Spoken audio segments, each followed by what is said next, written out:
Heard from some of the protesters earlier today. We can make a difference, and we make a difference by coming together in numbers, in unity, in numbers. But it's just part of our democracy, isn't it? To exercise your freedom to protest. So we have to do this. They're wearing masks, but very little social distancing, as I suppose in the States as well. Fox's Greg Palcott in London. Protests in England continue despite rules against them due to the coronavirus pandemic. Meantime, Russia reporting nearly 9,000 new coronavirus infections over the past day, a number roughly in line with those reported over the past week, as the spread of the virus may be reaching a plateau in Russia. New cases of the virus have hovered around 9,000 a day since the middle of May. Work is set to begin on saving Paris's Notre Dame Cathedral following a devastating fire. The world looked on in shock and sadness a year ago April when an accidental construction fire burned through the roof of the Cathedral of Notre Dame in Paris, France. On Monday, the rebirth of the historic house of worship gets underway. Workers will be lowered into the cathedral's interior by crane to begin the delicate task of disentangling over 200 tons of scaffolding that welded itself together in the intense heat of the flames.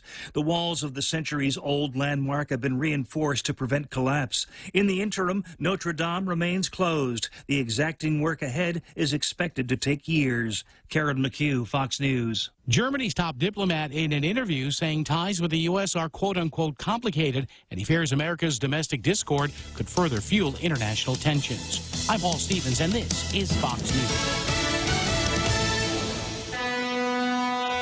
Hofady, this is Kayla from APL Guam. Here at APL, our expertise and extensive network can help you grow your business and reach out to more markets. As a responsible carrier, APL is also committed to a sustainable future, whether it's protecting the environment or investing our efforts in giving back to the community. Our dedicated team in Guam and the U.S. mainland are here to support you. Call 588-4651 or visit apl.com.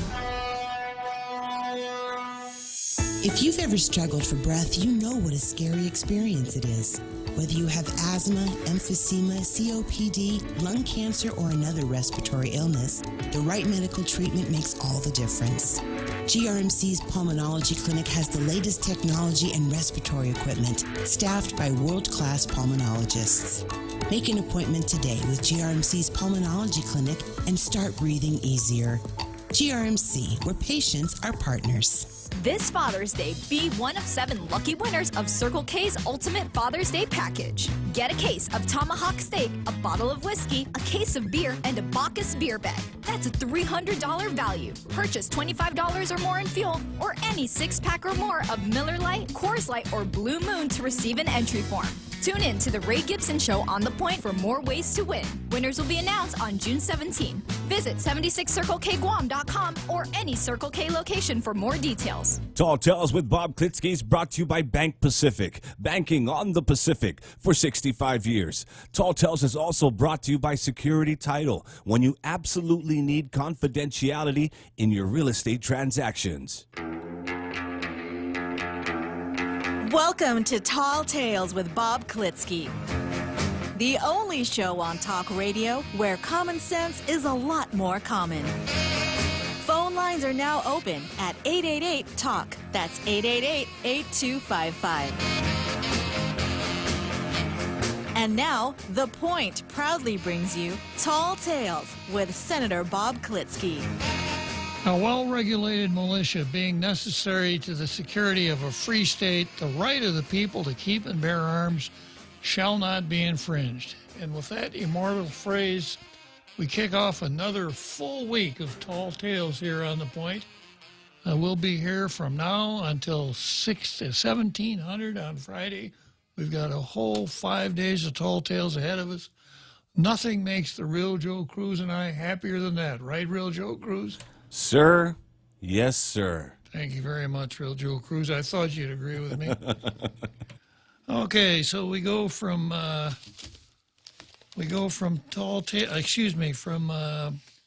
the Seventh-day Adventist straight to Zemi Ikotny.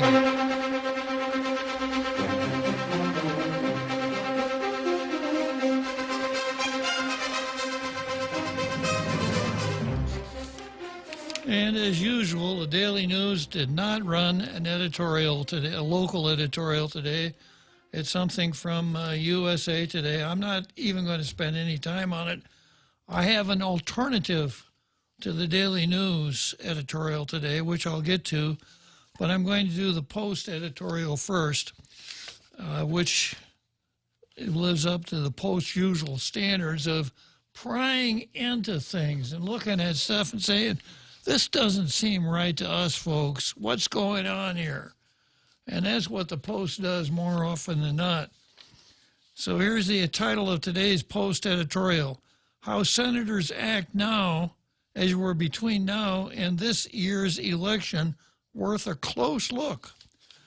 One of the issues this pandemic has brought to light has been the gaping disparity between the government of Guam workforce and the private sector workers. Well, that's for sure. We've stated this before, and we're saying it again. Not a single person among the thousands on the Gov Guam payroll lost a paycheck because of Wuhan virus. While many on the Gov Guam payroll stayed home, they still got paid. And the ones that didn't stay home are still carping about getting double pay. That's my own little addition, Real Joe Cruz. In the private sector, more than 22,000 had to stay home for days, weeks, or months, and their paychecks were interrupted.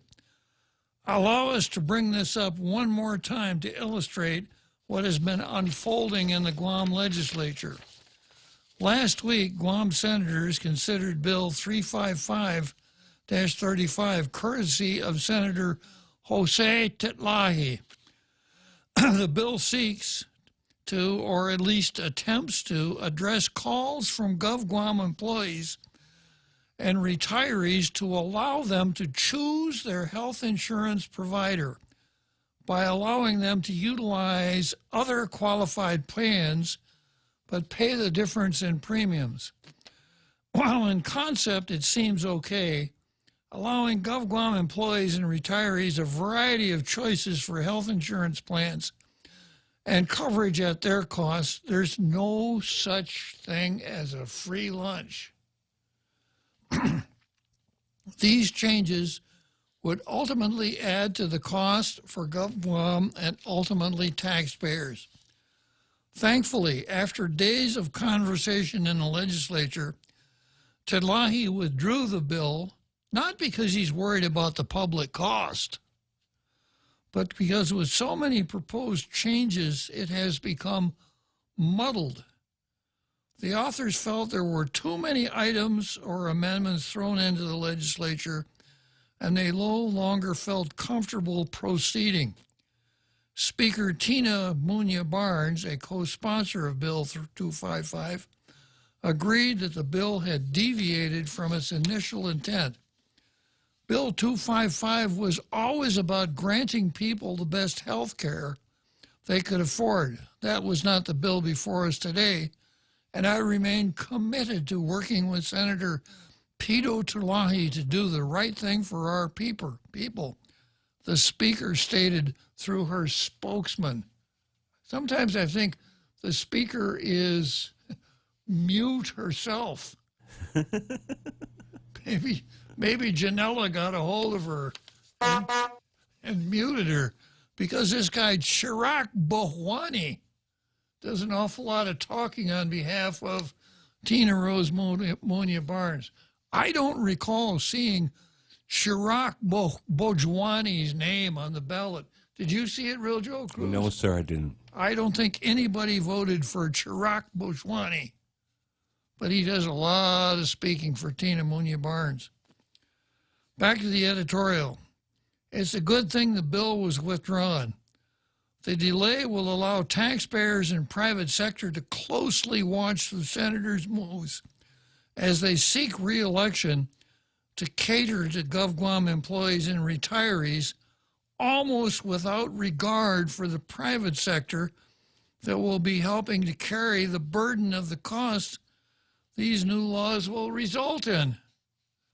Gov Guam retirees and employees call for better health insurance system will always get the attention of senators, especially in an election year. But any legislation to cater to health insurance needs of Gov Guam members should always consider the cost to taxpayers. many of whom don't have affordable and decent health insurance coverage. Many private sector's workers don't have any health insurance at all. Yeah, but government of Guam employees, like the Commissioners Council, they're demanding that they have a choice. So the entanglement of ideas thrown into Bill 255 has become an accidental good development for the private sector taxpayers. It allows time for those who are outside GovGuam's sphere to look carefully at a new version or likeness of Bill 255, plus any and all efforts between now and election season to put more cost burdens on the already weary private sector. So here's what's going on as far as I can tell. Before this year, people could go to NetCare, Take Care, or Select Care. And I can tell you from personal experience that I was with Take Care until Take Care kicked government employees out. Take Care was okay. And then I went with Select Care, and I was very happy with Select Care. And then when Aetna stepped in, you know, one of my friends said, it looked to me like Aetna didn't think they were going to get the bid. So they had made no preparations whatsoever for taking over. And when they first started, it was really, really bad. I mean, they were not at all organized. It's as though, you know, they're one of the largest health insurance companies in the country, if not the world. And it's like we were dealing with Mrs. Ferguson's Storm Door Company Transmission Exchange and Health Insurance Company. They were so amateurish. And I think a lot of people really got a bad taste in their mouth. And I think that's where this choice thing came from. Well, I really was not happy with Aetna. It's gotten better since they've, you know, I guess they've unpacked their suitcases. But I don't see upsetting the whole system because some of the people are unhappy. The idea is to fix it, to use the government's authority to make the health insurance company operate within the bounds of the contract that they have. But to go to something that's going to cost more money just so people don't have to deal with that, and that, I think, is what's really going on, is not very healthy for the taxpayer. Now, I have an article from the Post that was going to be on today's calendar, but the Post beat me to it. And it's Bill for Health Insurance Options withdrawn. Legislative session took a surprising turn Friday when a frustrated Senator Jose Talahi abruptly withdrew Bill 255. And I'll skip over and get to the part that's important. Lawmakers had just entered the committee of the whole around 6:40 p.m. with the judiciary of Guam and other agencies as lawmakers debated an amendment from Senator Joe San Augustine that would bar the judiciary from opting out of the GovGuam contract. Okay, now here's a little-known fact. The judiciary, the court system, has its own health insurance contract. They aren't part of the government of Guam's health insurance deal. So Joe San Augustine said, well, let's stop that. Let's bring them all in on the same contract. Now, I think as a general principle, the larger the pool of the insureds, the better premium you're going to get. Because you remember now, insurance companies don't manufacture money. They take premiums from everybody, and they pay claims to people who are sick or injured. But the idea is you got to have more money coming in premiums than going out as claims. So the insurance companies have these dudes called actuaries who will look at a group of people based on their age, their sex, other things, other factors, and determine with a group this large, we will probably be paying out claims in the amount of about blank, considering how much medical care costs in this community. Therefore, in order for us to cover all the claims and get a decent return on our investment, our premiums have to run in this range. Now, the larger that pool, the lower the rate. So it makes a certain amount of sense from an insurance standpoint to have all of the GovGuam risk in the same pool. Now, there are, I suppose, competing considerations, separation of powers, comity, etc. The judiciary is a separate branch of government. Certainly, the legislature has the ability to say, we're only going to have one insurance for all government employees, and that's it. They can do that. And that's what they wanted to do. However, he made a call to enter into the committee of the whole following an objection by Senator Mary Torres, who almost never objects to anything, and discussion on whether the amendment would actually lead to savings, and because the judiciary had not been consulted. An interesting development. St. Augustine later wanted to set aside his amendment pending additional information from the judiciary and continued debate next week. Torres again objected, arguing lawmakers should not waste the opportunity to query the judiciary. St. Augustine's motion failed, but the committee of the whole would not have dispersed regardless, and lawmakers continued until Terlahi withdrew his bill. Now here's some quotes from Terlahi. I had mentioned earlier that I don't want to allow our judge and the panel here to treat this discussion like a public hearing, talking about the committee of the whole. I am tired of so many amendments. This interaction is turning into a circus already. Yeah, you know, I guess the architect that designed the Congress building missed the boat. He could have designed the Congress building to look like a giant tent. Yeah. So Terlahi said this interaction is turning into a circus already. I have so many respect to the Chief Justice and Justice Robert Torres. Justice Robert Torres. So with that, I'm sorry to say, but I want to withdraw the bill. For the last 4 days we've been talking, and all I hear is so many amendments. I kept quiet all the way, etc. There's something going on here that I don't understand, and I don't want to keep the Chief Justice and our panel up here. So, Joe St. Augustine makes an amendment on the floor to change the bill so that if it became law, the judiciary would not be able to have its own insurance. They're in the committee of the whole. When the move is made to call Chief Justice Robert Torres to the committee, or Justice Robert Torres to the committee of the whole, Mary Torres objects.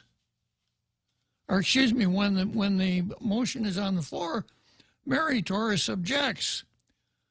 And then Joe says, okay, I'll withdraw my amendment. We'll pick it up next week. Mary Torres objects again and said we should take this opportunity to hear the judiciary out. And then later on, Senator Jose Terlahi says, I'm going to withdraw my bill because I don't want to inconvenience, my words not his, Justice Robert Torres. Mary Torres didn't object that time. Now, as I watched this, I did a little digging, and this is the interesting thing that I found out. The policy that the government has with Aetna Insurance covers all active duty employees and all retirees. The judiciary has its own policy that covers all active duty employees only. Guess who covers the judiciary retirees? The other program. So I can see why the judiciary would not want to be pulled in to the big plan, because it's going to make their premiums go up. As a general principle, retirees are older than active duty employees. Sometimes a lot older. And guess who spends more time at the doctor, older people or younger people? So if all you're insuring are the active duty employees, the risk to the insurance company is lower. So of course the insurance company can give you lower premiums, but you cover the retirees and the active duty employees, especially in a small risk pool like that. It's not going to be as cheap. Now, I don't know if this is what caused Senator Mary Torres's objections or not, but I think it's a really interesting phenomenon as to how this all turned out. So I can only wish, or could have hoped, that the Post saw fit to interview Senator Mary Torres and bring up some of the points that I did. They didn't. But I'm still going to give the Post the coveted blue star for today. Pretty good editorial.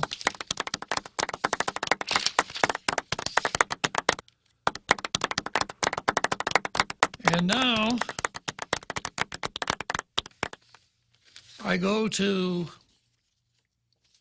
what could have been the Daily News editorial spot, except they never run local editorials. And I'm going to go back to a columnist that used to write for the Daily News, that switched to the Post, and they should have kept her on, and they should have let her write the editorials for the paper, because she's a pretty good writer and she's pretty topical. Helen Middlebrook, and this is what Helen said today. For the last 3 decades, I've been a home educator. The power of home education does not lie in the bookwork. Most children can be taught to read, and once that is accomplished, they can and should educate themselves. The power lies in the other things you teach. When children were young, I would gather them around me and we'd talk about their actions and reactions. And I'd say, the world doesn't give a care about you. The day is coming when all you will have is God and your family. So learn to love each other now. You will need each other later. When they were older, we would talk about their attitudes and relationships, and I'd say, the world will never love you. The day is coming when all you will have is God and your family. So learn to love each other now. And Helen says, I've never fancied myself much of a prophet. I just read the other prophets and keep my eyes open. But in recent weeks, I've been stunned by what I've seen. Now, this is Helen Middlebrook. This is not a professional columnist, not a radio talk show host. Helen is folks. She's real folks. And this is what she said. Recent weeks, I've been stunned by what I've seen. The day is coming, and now is. First, it was the tyranny of lockdowns over a virus, despite plenty of evidence that lockdowns would not stop it. Now, when she says tyranny, I'm going to jump in here. The tyranny of putting roadblocks out on on the highways in 4 different places and stopping people and making them wait for an hour for no reason at all is pretty tyrannical. And because the governor never explained it, my only sense is that Governor Leon Guerrero put those roadblocks out there only for one reason, because she could. Because she could. She wanted to show us who was boss. And then some of the other things, the one, of course, that I keep talking about was the Director of Public Health and Social Services saying, you can't have sacramental services. She told that to the liturgical committee of the Catholic Church. You can't have sacramental services. Not, you must comply with our stay-at-home rules, or you must comply with our mask rules, or our 6-foot distance. No, you may not have sacramental services. Talk about tyranny. So she said there was no evidence that the lockdown would stop the virus. Governors all over stomped on the rights of their citizens, caging them like animals, depriving them of their ability to live as a free people. And now we have anarchy. Mask-clad rioters all over the country, supposedly fueled by indignation over the brutal death of one man at the knee of a cop. They've destroyed landmarks, looted stores, set buildings ablaze, and behaved as animals. And the same governors who were threatening law-abiding citizens are now justifying the lawbreakers. How did we get here? I'm not sure. I've not connected all the dots, but I will make one observation. When you treat people as animals, and remember she said earlier, governors all over stomped on the rights of citizens, caging them like animals. Helen says, when you treat people as animals, they will eventually act as animals. When you deprive them of meaningful work and income and let them free to steal, they will steal. However we got here, it's apparent that the country has gone mad, and it doesn't appear sanity will be reclaimed soon. Okay, so I'm going to take a short break here. I'm going to finish up Helen's little piece, and then I'm going to pick up Frenchie, and I've got a lot to say about what Helen said here in the Zemi-Ikotny part of the program before we get to the card. The Extra Point with Jerry Roberts of Guam Training. Hi, I'm Jerry Roberts, and every day on The Ray Gibson Show, I get to comment on the incredibly diverse, fun, challenging, sometimes frustrating, often exciting, but always interesting world of work. I hope you'll be there with us. You can find daily transcripts of The Extra Point at guamtraining.com. Tune in every weekday morning at 7:20 for The Extra Point with Jerry Roberts, brought to you by Guahan Insurance Services and First Hawaiian Bank on 93.3 The Point. As we stand up to coronavirus by standing back with social distancing, Bank Pacific reminds you that you can come to the bank without going to the bank. Use many of our other delivery platforms like online banking at bankpacific.com, accessing cash at our ATMs, shopping with our debit cards. For businesses, we have secure cash and check drop windows, and we are employing a new smarter mobile app with remote deposit capture in the next few weeks. We're all in this together, and together we will win. Bank Pacific. Brothers but branches, we place roots. Member FDIC. Tall Tales with Bob Klitzkie is brought to you by Horizon Properties. Call 646-7616 or 777-7792. You can also visit them at horizonpropertiesguam.com. Now, more Tall Tales with Bob Klitzkie. Spitting truth like watermelon seeds at a summer picnic. Call now, 888-TALK, 888-8255. So back to Helen.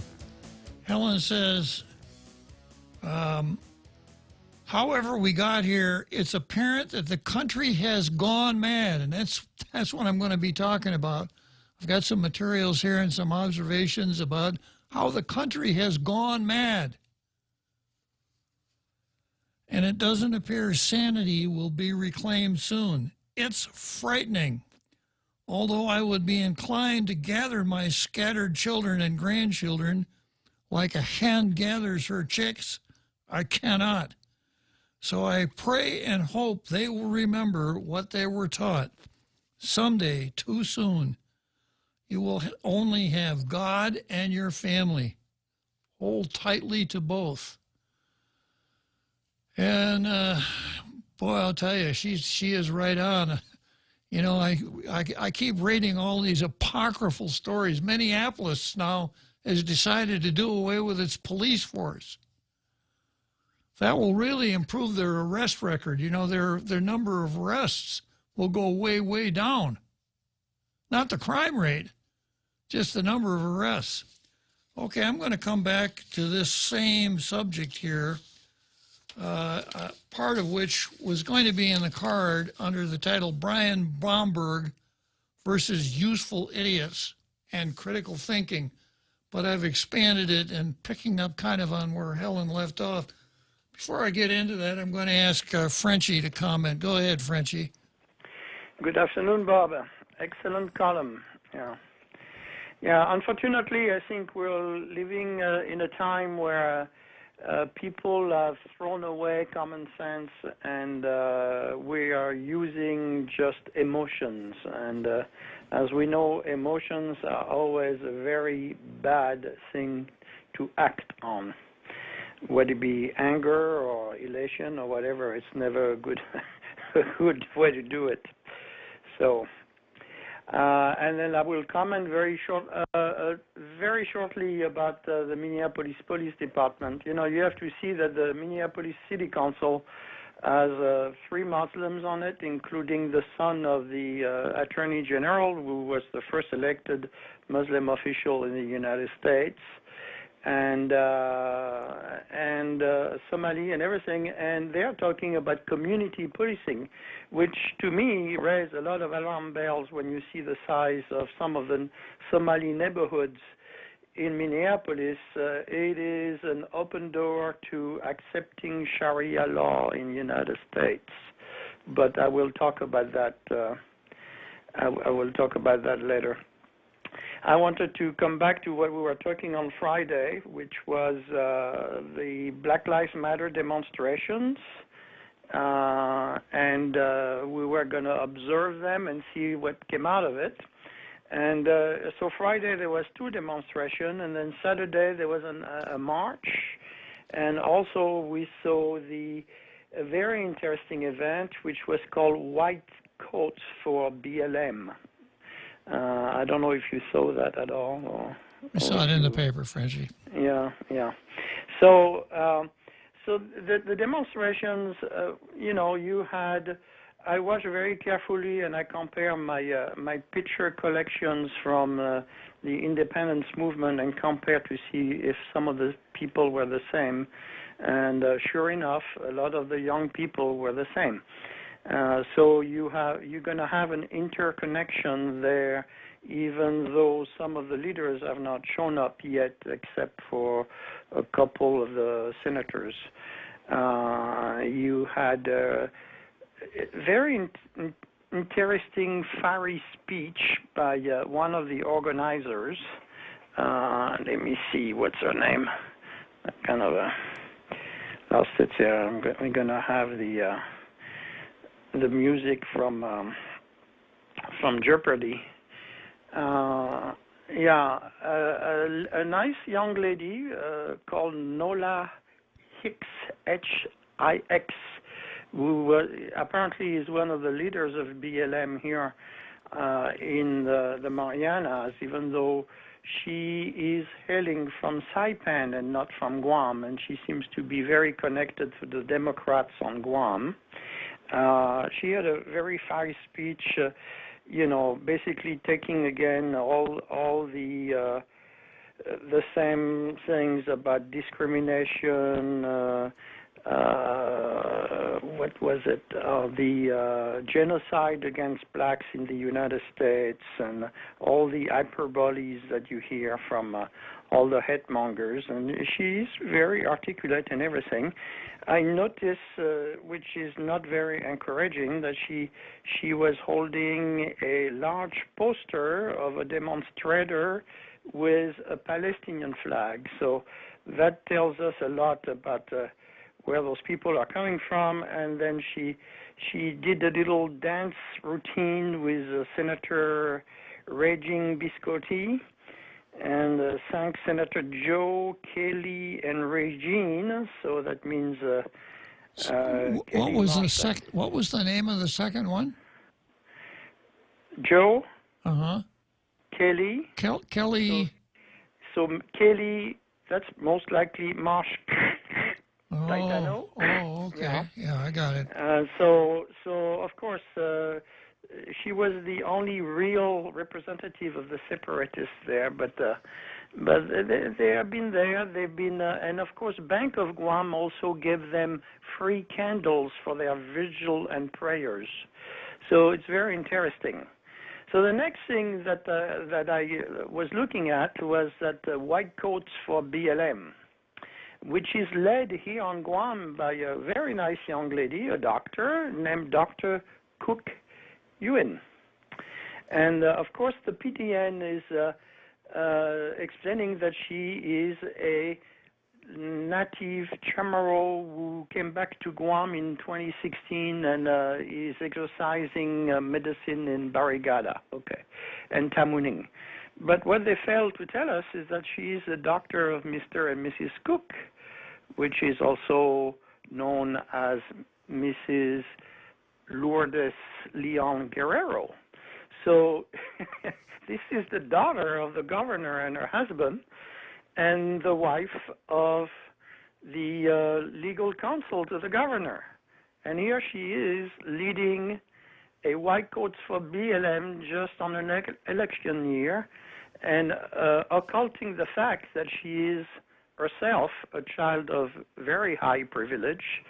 And but then looking at the White Coats for BLMs, it looks like they have a national chapter, and it looks like they are basically represented in every teaching hospital around the country.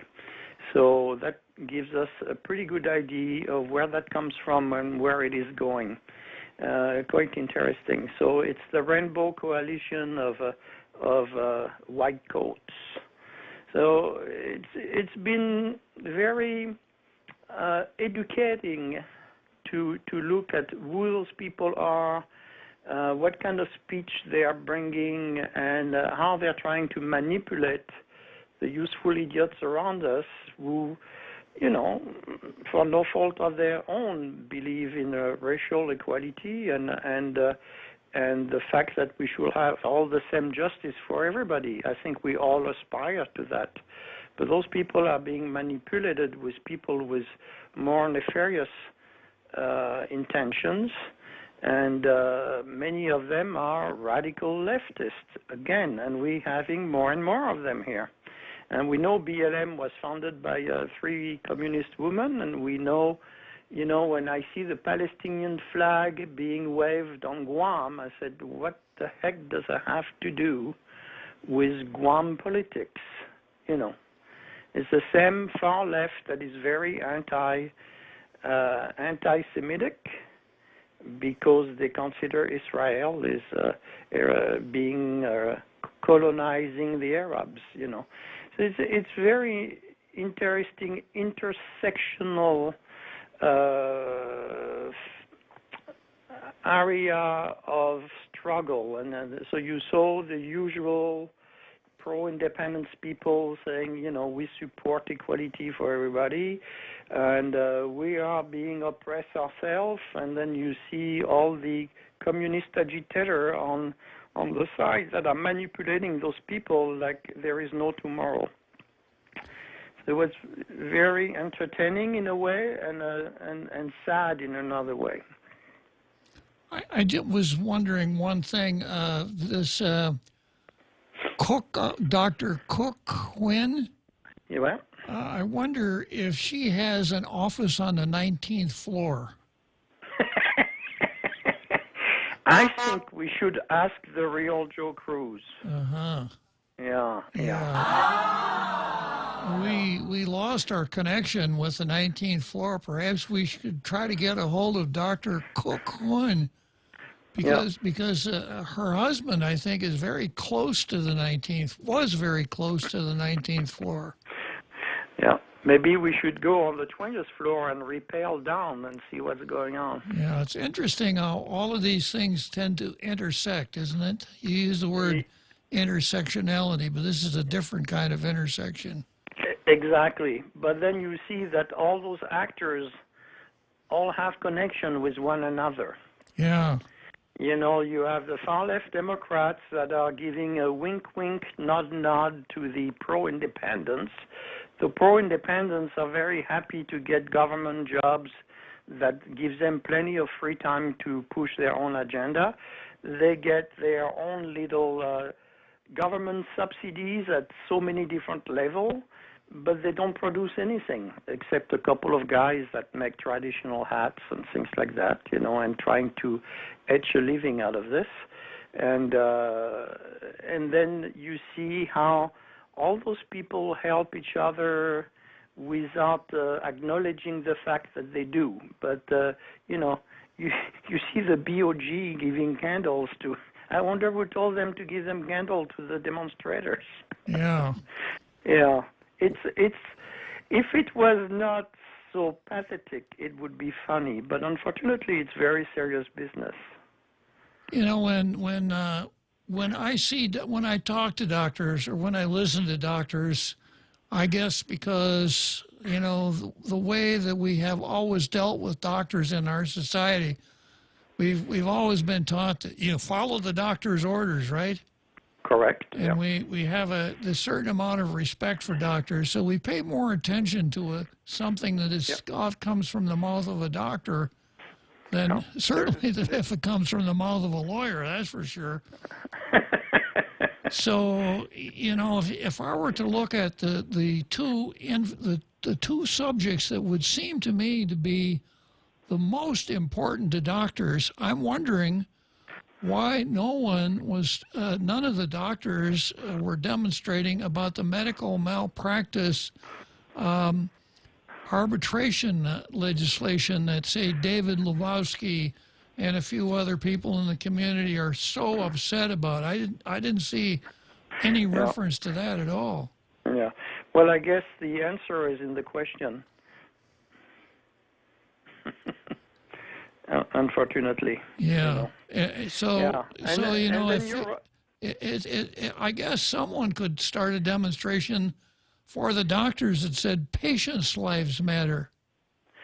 Yeah, patients' lives matter, and then when you hear some of the arguments that are brought forward by those people, like racism is a health issue, and blah blah blah, but then we fail to address the basic healthcare issues for the people of Guam, it makes my blood boil, especially coming from a little brat that had everything going for herself from the get-go. And, of course, she also studied at University of Minnesota in Minneapolis and then in Rochester at the Mayo Clinic. So, you know, if you don't have a child of privilege here, I don't know what it is. And then, of course, they have all those special things that make them electable to do virtue signaling to us in the worst way possible. And it's very sad, but then it's not surprising. And of course, it's also a movement that's very close to the DNC in the United States. So, and then I saw the Democrats also elected their representative to their convention this weekend. And some of them went from the convention to the demonstration. So, very interesting. Oh, nice. So, and then one other thing, you know, that I think some of us think is a serious health problem not on Guam anymore, but how many babies are killed in their mother's wombs? Abortion. Well, and if you look at the number of black babies that are killed by abortion, I mean, this is the real genocide if you want to talk about genocide. I mean, this is really, and when you see who pushed it, you know, the founder of, what's that organization that provides all the abortions? Planned Parenthood, Margaret Sanger. Margaret Sanger, she was a KKK member, and she was really an extremist for a time, and she's still an extremist nowadays, even though she's dead. And you still the fact that you have people pushing those agendas is really disgusting.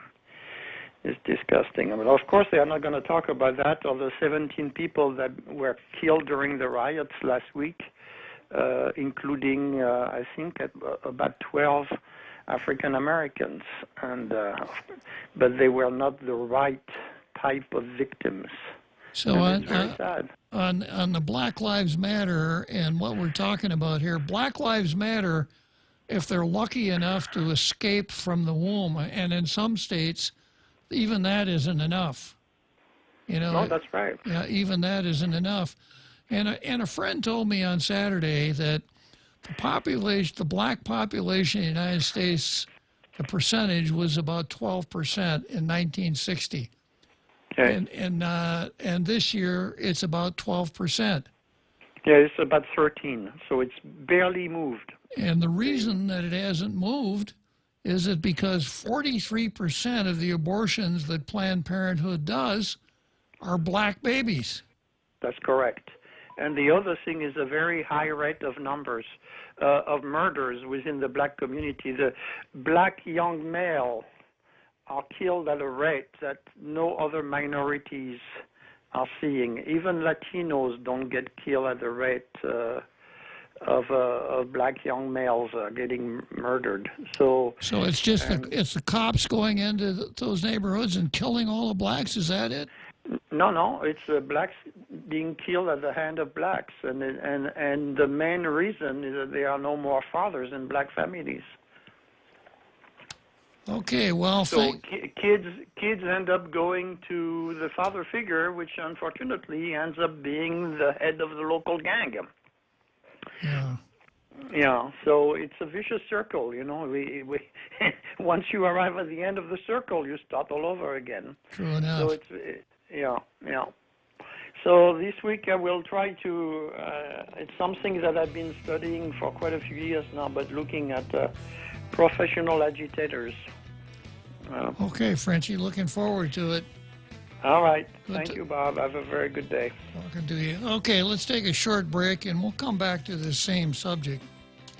As we emerge from the effects of the global pandemic, Security Title is rethinking how to best serve our customers. With our houses clean and closets reorganized, here's a reminder to take a look at the title to your house and other real estate. Is your trust in order? Is it time to update your wills? Do you have the best interest rate available on your home? As we get back to work, there's no better time to revisit your most valuable asset, your property. Call the professionals at Security Title. We are here to help. Horizon Properties can empathize with individual property owners during this trying time. The last thing you should worry about is collecting rent or sending a repairman to your property. With their web-hosted property management system, Horizon can reach out to tenants, vendors, and owners alike and maintain the current prohibition requirements. Let Horizon Properties take care of it all. Help flatten the curve by remaining safe at home. Call 646-7616 or 777-7792 or visit horizonpropertiesguam.com. Horizon Properties, always there for you. Talk Tales with Bob Klitzkie is brought to you by Mezcla. Mezcla Chamorro Fusion Bistro in Hagåtña and Tumon are now open for your dine-in experience. Necessary precautions and safety protocols were assessed in order to maintain a clean and sanitized area for you and your family while dining in. Join Mezcla in Hagåtña and Tumon locations for a true taste of Guam.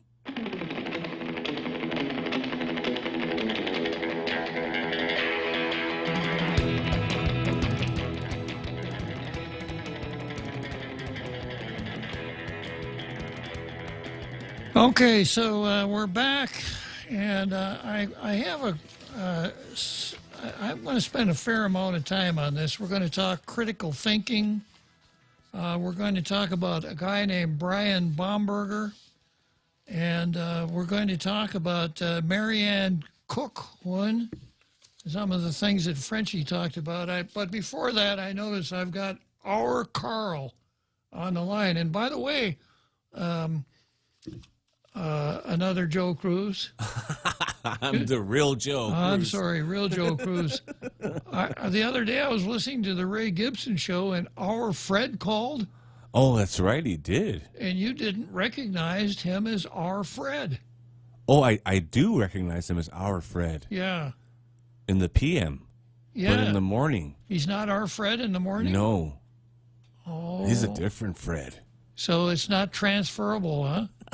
I don't think so. So if our Carl called the Ray Gibson show, he'd just be Carl? Yeah.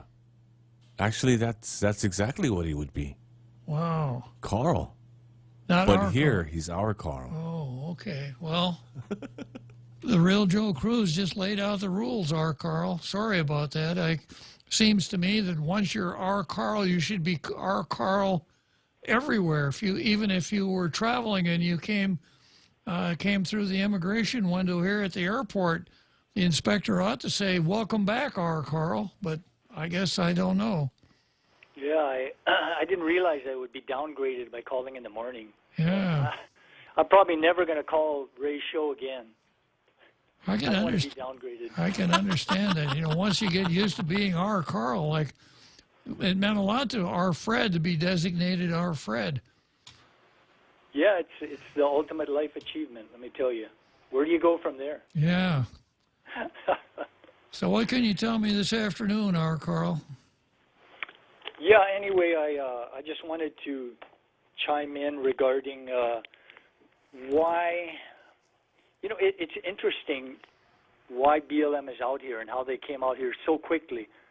I mean, the embers haven't even died out from the burned out buildings and businesses in Minneapolis, and they're out there. This is all extremely well planned. Just waiting for the right trigger. And every day, every week is the potential for the right trigger. So here we go.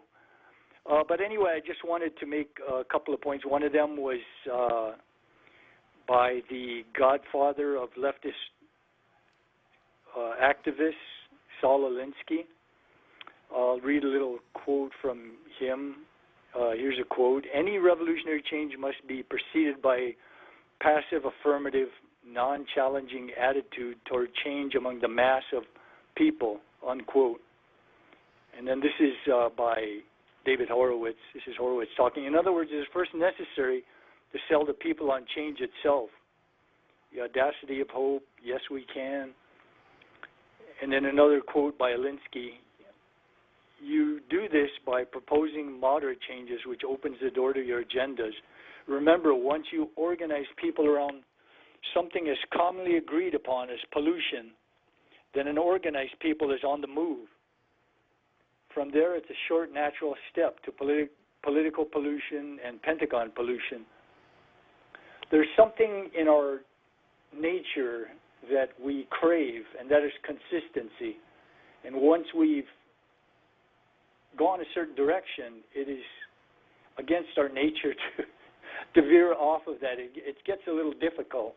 So they know once they get agreement on something separate from separatism, they've got them going down a road together and united. And consistency, our nature, our craving of consistency makes it more likely that they'll continue to go down that road for other issues, whether it's the Green New Deal or separation from America. So I find this very, very strategic and very well planned out. And then the second point I wanted to make is about the issue of slavery, because that's clearly the number one issue that has affected Black America in the past. And slavery was actually a part of history for over 5,000 years of recorded history, and archaeological digs show that even before then, slavery was practiced on every inhabited continent on the face of the earth. As a matter of fact, during the Middle Ages, Slavs were so widely used as slaves in both Europe and the Islamic world that the word slave comes from the word Slav, not only in English but in other languages too. And then here's a brief quote by Sowell. Before the modern era, by and large, Europeans enslaved other Europeans, Asians enslaved other Asians, Africans enslaved other Africans, and the indigenous people of the Western Hemisphere enslaved other indigenous people of the Western Hemisphere. And many people aren't aware of this, but among the Indian tribes, there are 3 major confederations, and there was quite a bit of intertribal warfare. And when survivors of, the victorious tribe would kill the people who were not useful, but people who were useful, the squaws or others they felt could be of good use to the victorious tribe, they were taken and enslaved for the rest of their lives. They became the property of the victorious Indian tribe. And one other quick note, that the September 2004 issue of National Geographic has an article about the millions of people still enslaved to this day around the world. So anyway, just a few small side notes about the issue of slavery. Very interesting, Carl. Thanks for sharing that. Okay, halftime show coming up here. We'll be back in about 6 minutes.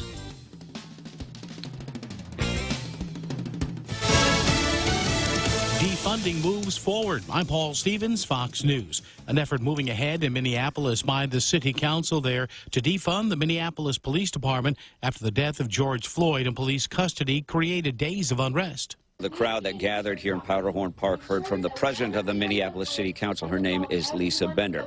And one of the things she said is that attempts at incremental reform with the Minneapolis police have failed. So she says it's time for the city to end what she called as a toxic relationship between the public and police and come up with a new mechanism toward public safety. Fox's Mike Tobin. More protests around the country on Sunday, largely peaceful. A 24-year-old St. Louis man now facing charges in connection with the killing of a retired police captain during a night of violent protests early last Tuesday. Stephen Cannon allegedly shot and killed 77-year-old David Dorn while the former officer tried to protect his friend's pawn shop. Cannon, charged with first-degree murder. Dorn was killed on the sidewalk outside that pawn shop. Several days and nights of protests after the death of George Floyd now have health experts worried about a possible new spike in coronavirus cases, just as many states are reopening their economies. Former Food and Drug Administration Commissioner Scott Gottlieb. We're certainly going to see transmission coming out of these gatherings. There's no question about that. The prevalence in the United States of infection right now is about 1 in 200 people. So you can estimate how many people probably have the infection in these gatherings. Scott Gottlieb on CBS's Face the Nation. There are more than 400,000 coronavirus-related deaths worldwide and almost 7 million confirmed cases. Tropical storm Cristobal making landfall today on Louisiana's coast. The storm packing high winds and spinning dangerous weather as far east as northern Florida. The storm center moving ashore Sunday afternoon between the Mississippi River and Grand Isle. America's listening to Fox News. Mezcla Chamorro Fusion Bistro in Hacatlia and Tuman are now open for takeout and free delivery services in selected locations. For more information, call 479-2652 or 3 or 969-2652. Open Monday through Saturday from 11 a.m. to 2 p.m. and from 5 p.m. to 8 p.m. Mezcla Chamorro Fusion Bistro brings you island hospitality with the true taste of modern Chamorro cuisine at the comforts of your own home. They take your favorite local dishes and serve them with extra flair you will only find at Mezcla, a true taste of Guam. As we stand up to coronavirus by standing back with social distancing, Bank Pacific reminds you that you can come to the bank without going to the bank. Use many of our other delivery platforms like online banking at bankpacific.com, accessing cash at our ATMs, shopping with our debit cards. For businesses, we have secure cash and check drop windows, and we are employing a new smarter mobile app with remote deposit capture in the next few weeks. We're all in this together, and together we will win. Bank Pacific. Brothers but branches, we place roots. Member FDIC. President Trump being criticized lately by some well-known Republicans, including former President George W. Bush and two former Secretaries of State, Colin Powell and Condoleezza Rice. I would ask the president to first and foremost speak in the language of unity, the language of empathy. Not everyone is going to agree with any president, with this president, but you have to speak to every American, not just to those who might agree with you. Condoleezza Rice on CBS's Face the Nation. New Zealand's Prime Minister Jacinda Ardern saying she's confident that her country has halted the spread of the coronavirus after the last known infected person in the country recovered. It's been 17 days since the last new case was reported in New Zealand, and Monday also marked the first time since late February that there have been no active cases. A former NFL player is murdered in his hometown. 41-year-old Rashay Caldwell was fatally shot Saturday night in Tampa. Police told his mother they think he was ambushed outside his house in a possible robbery attempt and say his killing doesn't appear to be a random act. Their investigation continues. Caldwell was a receiver at the University of Florida and entered the NFL as a second-round draft pick by the San Diego Chargers in 2002. He signed with the New England Patriots in 2006 and also had brief stints with the Washington Redskins and St. Louis Rams. Salchi and Grasso, Fox News. NASCAR action on Sunday in Atlanta at the Folds of Honor Quick Trip 500. We'll light that candles on Rodney Childers' birthday cake because Kevin Harvick wins Atlanta. Great pit stop, and boy, I don't know what you guys did to this thing at the end, but great job. That call on Fox Sports, Kevin Harvick with his 51st career NASCAR win. Kyle Busch coming in second place. Martin Truex Jr. finished third. I'm Paul Stevens, and this is Fox News. Horizon Properties can empathize with individual property owners during this trying time. The last thing you should worry about is collecting rent or sending a repairman to your property. With their web-hosted property management system, Horizon can reach out to tenants, vendors, and owners alike and maintain the current prohibition requirements. Let Horizon Properties take care of it all. Help flatten the curve by remaining safe at home. Call 646-7616 or 777-7792 or visit horizonpropertiesguam.com. Horizon Properties, always there for you. Half a day. This is Michelle from APL Guam. Here at APL, our expertise and extensive network can help you grow your business and reach out to more markets. As a responsible carrier, APL is also committed to a sustainable future, whether it's protecting the environment or investing our efforts in giving back to the community. Our dedicated teams in Guam and on the U.S. mainland are here to support you. Call 588-4651 or visit apl.com. As we emerge from the effects of the global pandemic, Security Title is rethinking how to best serve our customers. With our houses clean and closets reorganized, here's a reminder to take a look at the title to your house and other real estate. Is your trust in order? Is it time to update your wills? Do you have the best interest rate available on your home? As we get back to work, there's no better time to revisit your most valuable asset, your property. Call the professionals at Security Title. We are here to help. Tall Tales with Bob Klitzkie is brought to you by Bank Pacific. Banking on the Pacific for 65 years.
Okay, here we are back again, picking up on Helen Middlebrook's column in today's Post. I've got some things that I want to discuss here, some articles, and we're going to do a little bit of, later on, we're going to do some critical thinking.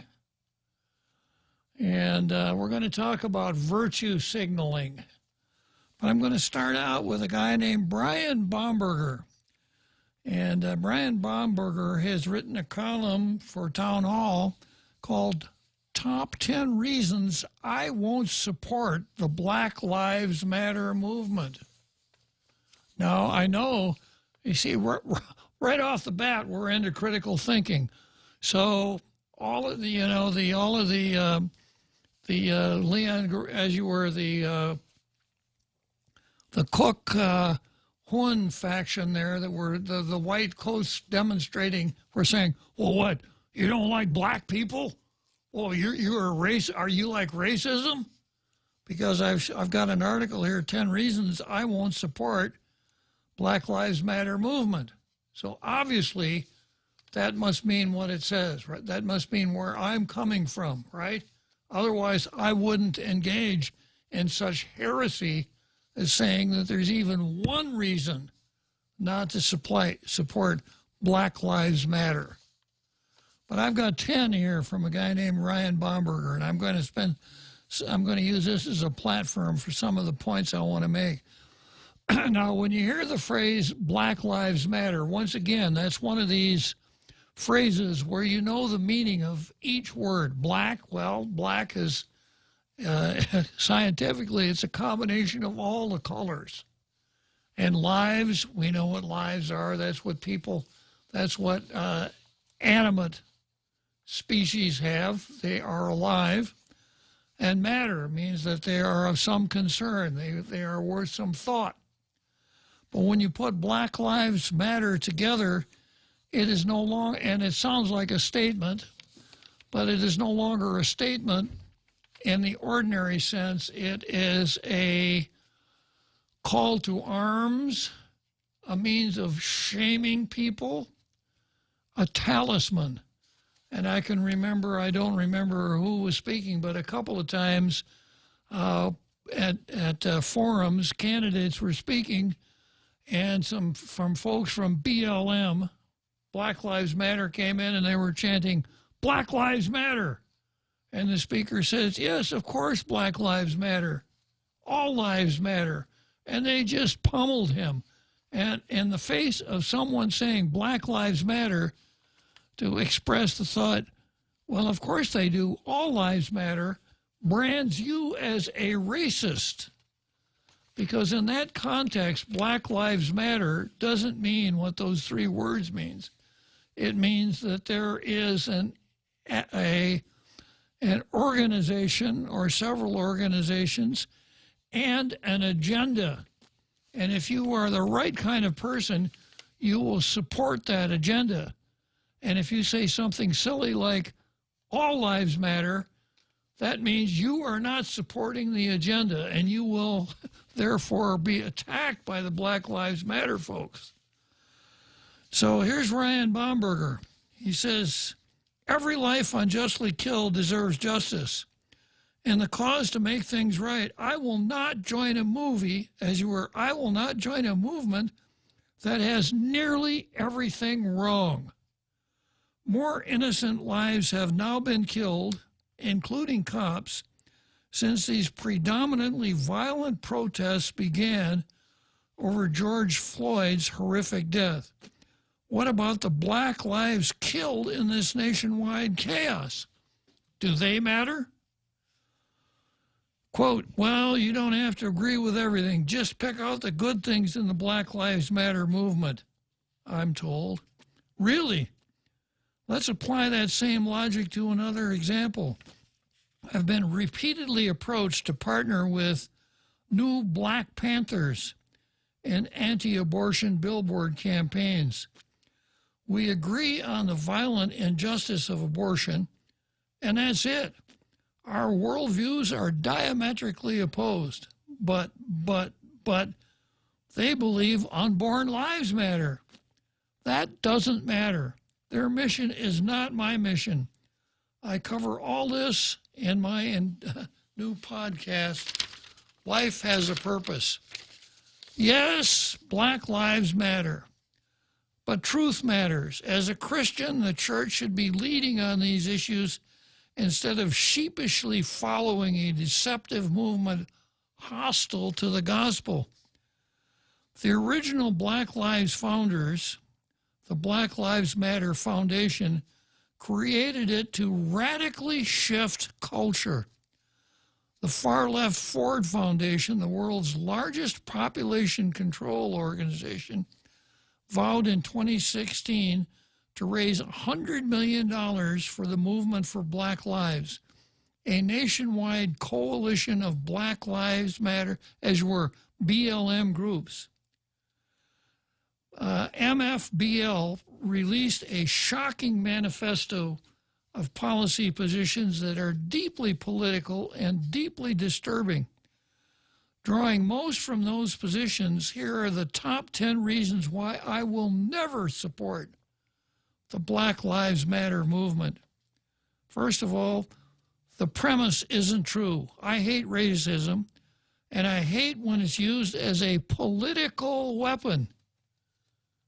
Racism as a political weapon. According to the FBI's latest homicide statistics, I'm 11 times more likely to be killed by someone of my own brown complexion than a white person. Also, a comprehensive 2019 study concluded white officers are not more likely to shoot minority civilians than non-white officers. Every loss of life is tragic, but Washington Post's database on police-involved deaths puts things into further context. In 2020, among those killed were all males, 2 Native Americans, 9 Asians, 46 Hispanics, 79 blacks, as were 76 blacks, 149 unlabeled individuals, and 149 whites, whose deaths don't get reported by the national mainstream media, which is true. Only 9 black individuals were actually unarmed. Second reason, there is no goal of forgiveness or reconciliation. None. It's never mentioned on their sites. You can't talk about sins of the past and expect to move forward if there's no intention of forgiveness.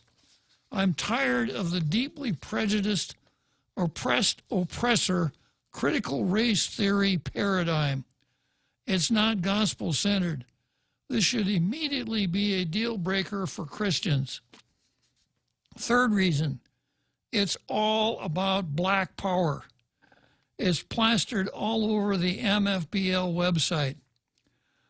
BLMF founders explain their her story, History,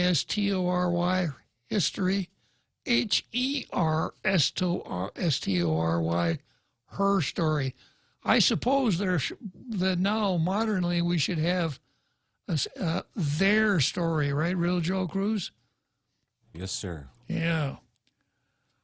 If we're going to be politically correct.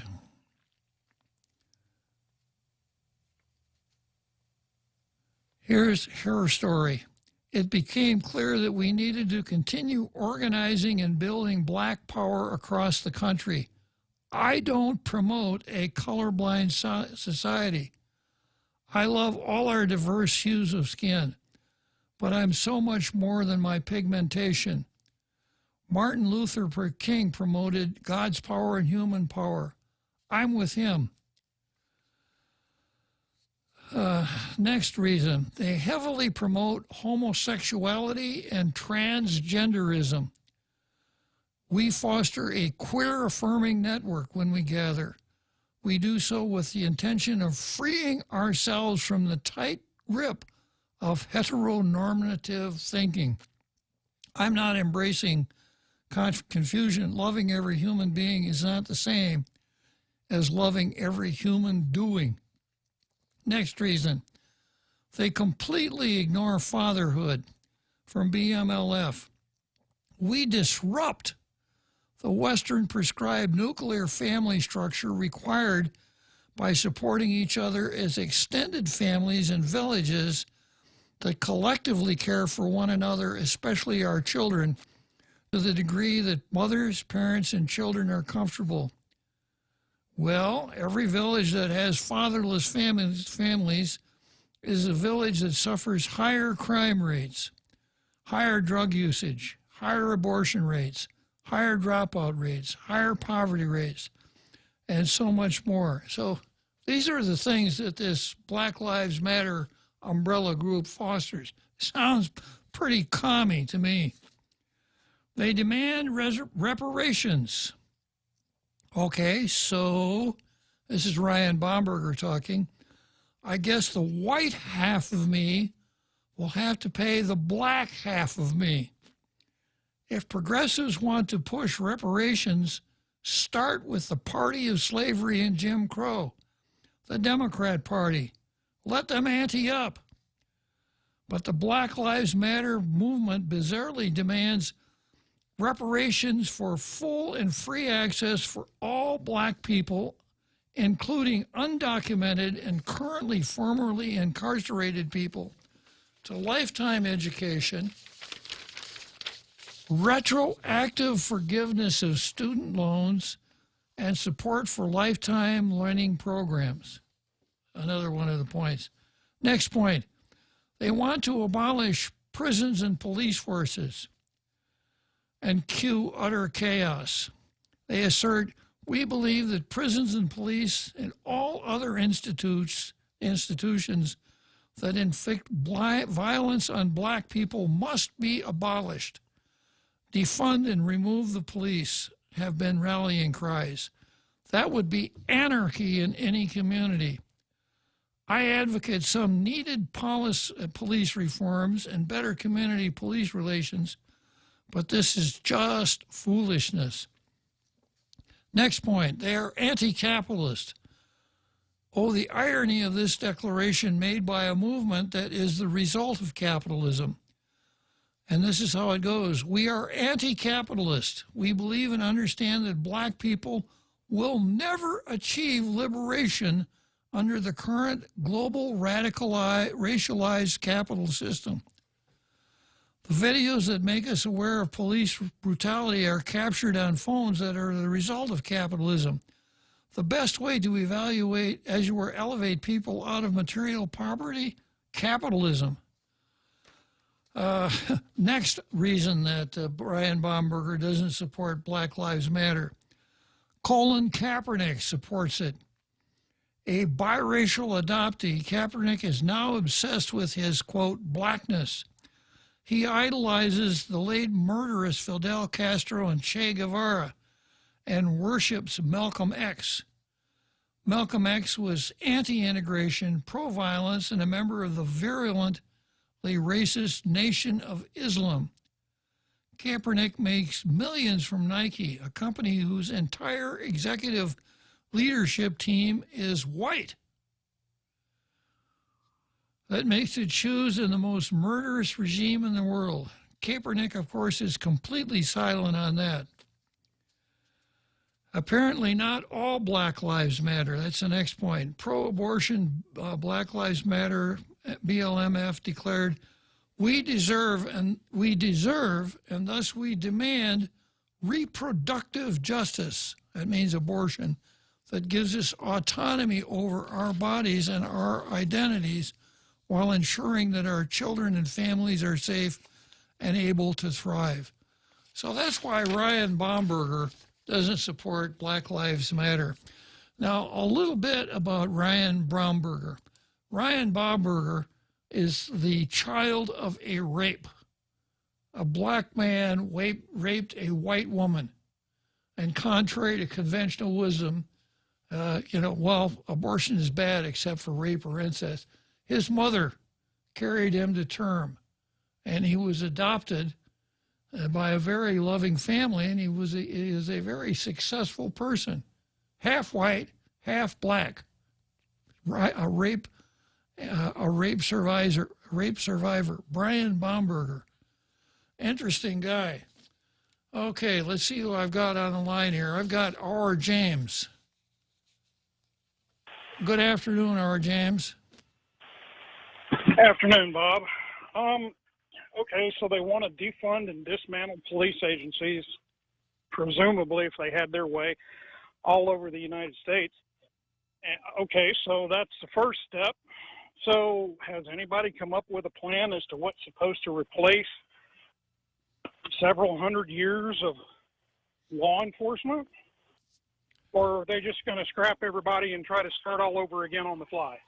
According to what I read about what they want to do in Minneapolis, more social work activities for black people. Really?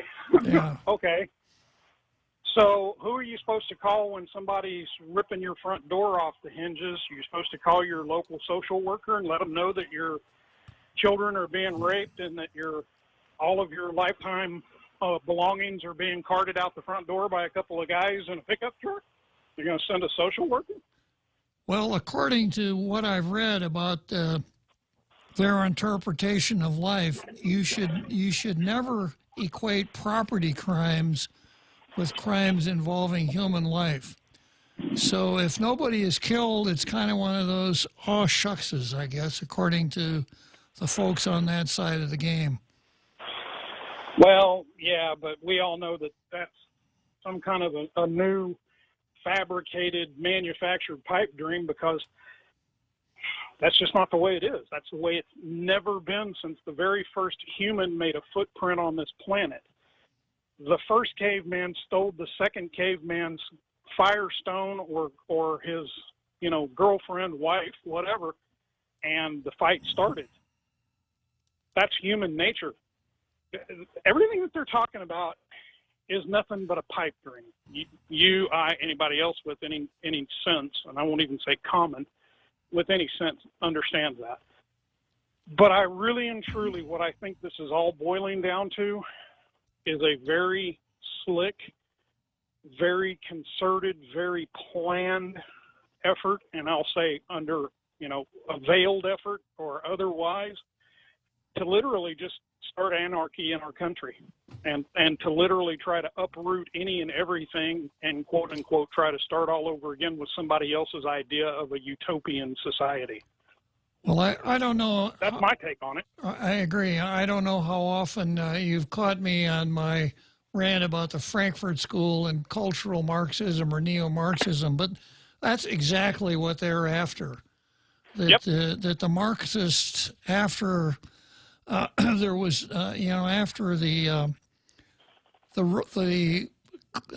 class revolution didn't occur, decided we can't do it that way. We've got to hollow out the institutions of Western culture and destroy Western civilization so that we could build our new socialist utopia on the ruins. Right. And that's exactly what they're doing. Yeah, whether it's from the Marxism communism side or whether it's from the Chinese, 100-year plan, the underlying plan is and always has been to figure out a way to tunnel underneath our really pretty much set in stone structure and try to weaken it to the point where it caves in. And I really think that, like I said, veiled attempt or otherwise, probably just blatant, more or less. I think that's really what they're working at here. Because, isn't it strange that everything that ends with an ism or ist is usually ends up being a bad thing? Communist, fascist, if it ends up with an ist or with an ism, communism, fascism, fascist, communist, whatever, it's usually a bad thing. I'm sorry, but that's the way it is. Except we try to chase realists out of the picture as fast as we can. Well, there's always got to be one exception to the rule, and a realist, I guess, is one of them. If you try to be real, to me, I think I'm a realist because I look at everything for how bad it can really be or get. The old, once a Boy Scout, always a Boy Scout, always be prepared, plan for the worst, hope for the best. True enough, James. Well, I don't know how long it's going to take them to put their social worker police force into place, but I would bet you that by the time they even get it started, everything else has been rioted, looted, and burned to the point where there's nothing left saving. Good point, James. All right, Bob, have a good one. Thanks, James. Yeah, so we're coming up on the 7th inning stretch here. The Extra Point with Jerry Roberts of Guam Training. Hi, I'm Jerry Roberts, and every day on The Ray Gibson Show, I get to comment on the incredibly diverse, fun, challenging, sometimes frustrating, often exciting, but always interesting world of work. I hope you'll be there with us. You can find daily transcripts of The Extra Point at GuamTraining.com. Tune in every weekday morning at 7:20 for The Extra Point with Jerry Roberts. Brought to you by Guam Insurance Services and First Hawaiian Bank on 93.3 The Point. This Father's Day, be one of 7 lucky winners of Circle K's Ultimate Father's Day Package. Get a case of tomahawk steak, a bottle of whiskey, a case of beer, and a Bacchus beer bag. That's a $300 value. Purchase $25 or more in fuel, or any 6-pack or more of Miller Lite, Coors Light, or Blue Moon to receive an entry form. Tune in to The Ray Gibson Show on The Point for more ways to win. Winners will be announced on June 17. Visit 76CircleKGuam.com or any Circle K location for more details. Tall Tales with Bob Klitzkie is brought to you by Horizon Properties. Call 646-7616 or 777-7792. You can also visit them at horizonpropertiesguam.com.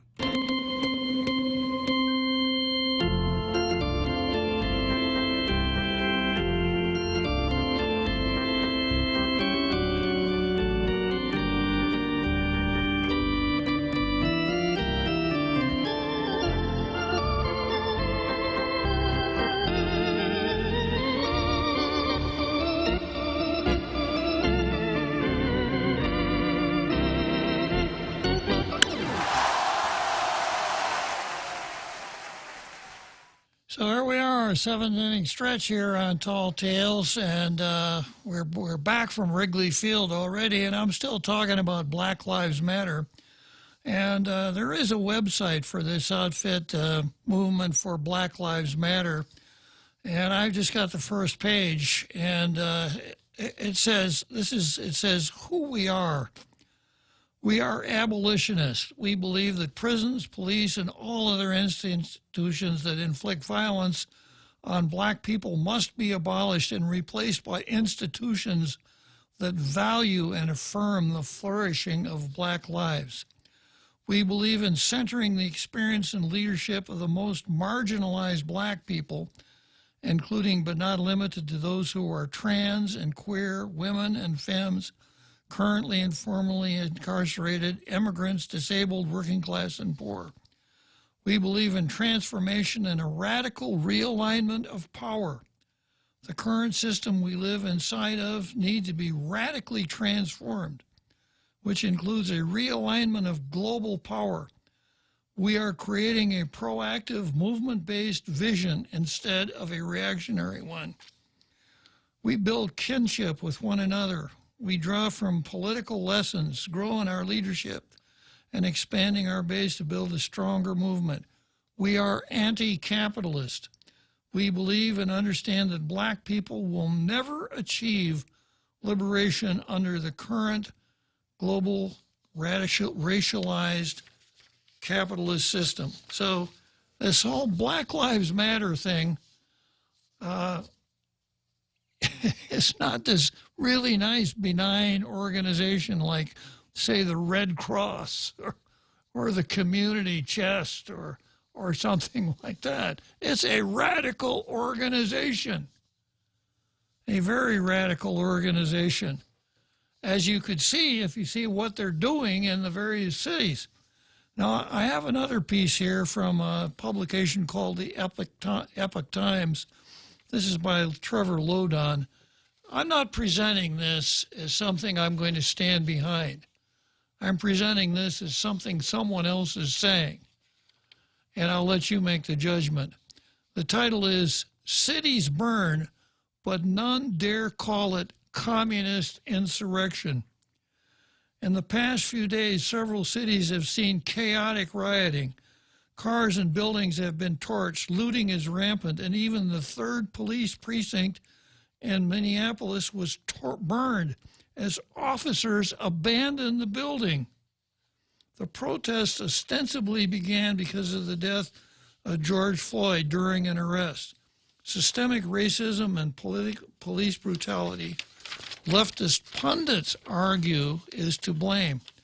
Some leftists are claiming they did, as they did during Occupy Wall Street movement, that the protests have been hijacked by a violent element intent on discrediting the movement. Conservative commentators, on the other hand, speak of frustration and rage of reaction to the claustrophobia of weeks on end lockdown. They all missed the mark. The violence since the police-involved death of George Floyd in Minneapolis is a communist-inspired insurrection, nothing more, nothing less.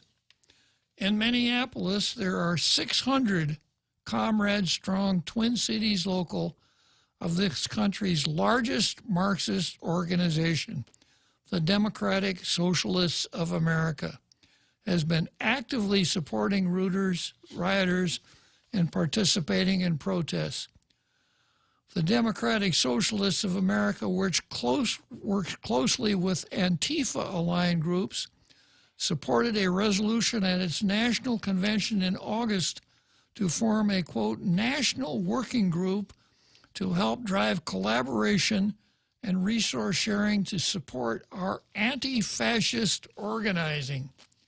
They say, bluntly, 1 foot in the institutions, 1 foot in the streets. On May 27, Twin Cities Democrat Socialists of America issued a call on social media for help to comrades for supplies at the same intersection where an AutoZone burnt to the ground later that evening. Want to help your comrades protesting the 3rd Precinct at Lake and Minnehaha? The Marxist posted on Facebook. Here's a list of needed supplies, etc. The Twin Cities DSA Eco-Socialist Working Group on Twitter wrote to comrades, support the ongoing mass working class uprising. Please give to the TCDSA, Twin Cities DSA Solidarity Fund, because people will need help in the days and weeks ahead. That means bail money and lawyers' fees. On May 28, the DSA National Political Committee issued an emotionally charged and extremely biased statement in support of the rioters. We, the National Political Committee of the Democrat Socialists of America, condemn the public execution of George Floyd at the hands of the Minneapolis police. His murder falls into the deeply entrenched pattern of violence, anti-blackness, and oppression upheld by policing in this country. This is white supremacy. Racist police violence is not incidental to the capitalist system. It is necessary to maintain its operation.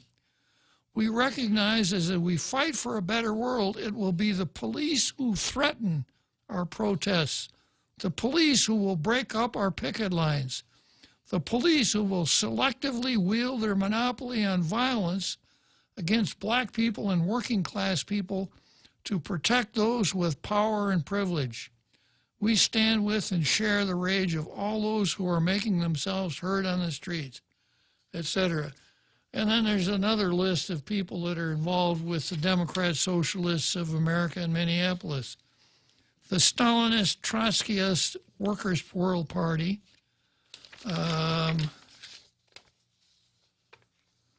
Workers' World salutes all the brave protesters in Minneapolis, currently ground zero against police terror. We'll also support those activists in Los Angeles, Memphis, and other cities who are organizing protests and braving the pandemic to be in the streets or in car caravans to show solidarity with the demand.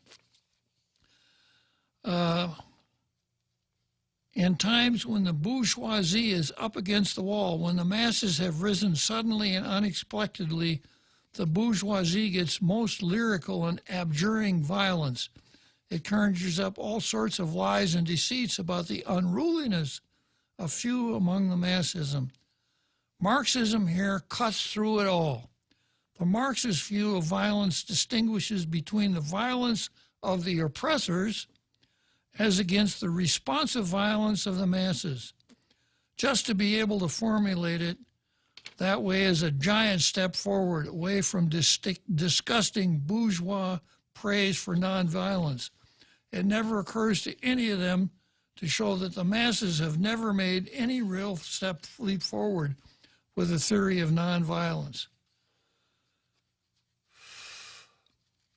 The Maoist-leaning Revolutionary Communist Party is using the death of Floyd to call for a movement for actual revolution. They issued a communique number 6 titled Police Murder After Murder. To you who are sick and tired of the madness and ready to be a part of a movement for actual revolution, if you're sick of watching video after video, you need to join with a movement for actual revolution to prepare for a time when it will be possible to lead millions to bring this system down and replace it with a new society based on the Constitution for the new socialist republic in North America. I'll save the rest of it, maybe read some more of it tomorrow. But the title of the article, Cities Burn, but none dare call it a communist revolution. Communist with a small c. Doesn't mean the CP, USA, the Russian, or the old Soviet Union party from the United States. I mean, from the Union of Soviet Socialist Republic. It's this cultural Marxist idea brought to us by our universities that regularly suppress free speech, have a hate America curriculum, and would encourage what we're seeing in the mainland United States right now, saying this is real freedom. Okay, we're going to get into critical thinking here in a second, but I've got a Wikipedia article on a term that I've used before, and I'll be using again. It's useful idiot. In political jargon, a useful idiot is a derogatory term for a person perceived as propagandizing for a cause without fully comprehending the cause's goals. I'm going to read it again. Propagandizing for a cause without fully comprehending the cause's goals, and is cynically used by the cause's leader. The term was originally used during the Cold War to describe non-communists regarded as susceptible to communist propaganda and manipulation. The term is often attributed to Vladimir Lenin, but this attribution is unsubstantiated. And then there's a long history in the article about the use of the term useful idiots. And then on the second page of the article, a similar term, useful innocence, appears in a 1946 Reader's Digest article entitled Yugoslavia's Tragic Lesson to the World, written by Bogdan Radica. Radica had served the Yugoslav government in exile in World War II, supported Joseph Broz Tito's partisans, and briefly served in Tito's new Yugoslav government before leaving for New York. In the Serbo-Croat language, says Radica, the communists have a phrase for true Democrats who consent to collaborate with them for the sake of democracy. It's korisni budale, or useful idiots. In his 1947 book, Planned Chaos, Austrian-American economist Ludwig von Mises writes that the term useful idiots was used by communists for liberals whom von Mises described as confused and misguided sympathizers. So, useful idiots is a well-known term. I'm going to be a little bit kind today, Real Joe Cruz.